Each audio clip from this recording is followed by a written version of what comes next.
In a small, quiet village nestled between the hills, there lived an old clockmaker named Elias.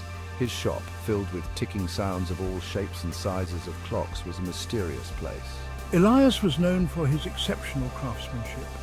But what no one knew was that one of his clocks held a secret that could change time itself.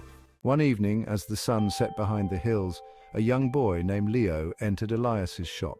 He had always been fascinated by the intricate designs and the constant ticking, but this time something drew him to an old dusty clock at the back of the shop.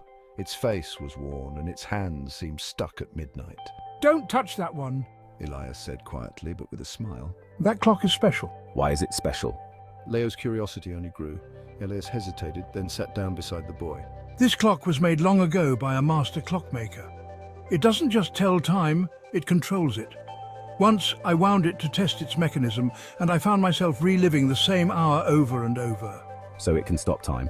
Leo's eyes widened. But it's not as simple as it seems. Time is delicate, and meddling with it comes at a cost. Can we wind it now, just to see? With a sigh, Elias took out an old key and placed it in the clock's winding mechanism. "Just once." He said, turning the key slowly. The room seemed to shudder for a moment, and suddenly the ticking stopped. Everything fell silent. The other clocks, the sounds from outside, even the wind. It worked.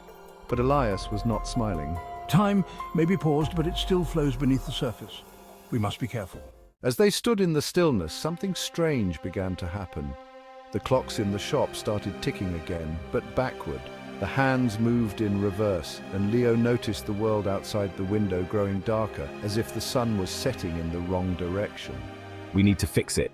Elias quickly turned the key the other way, and time snapped back into place. The clocks resumed their normal ticking, and everything outside returned to its usual pace.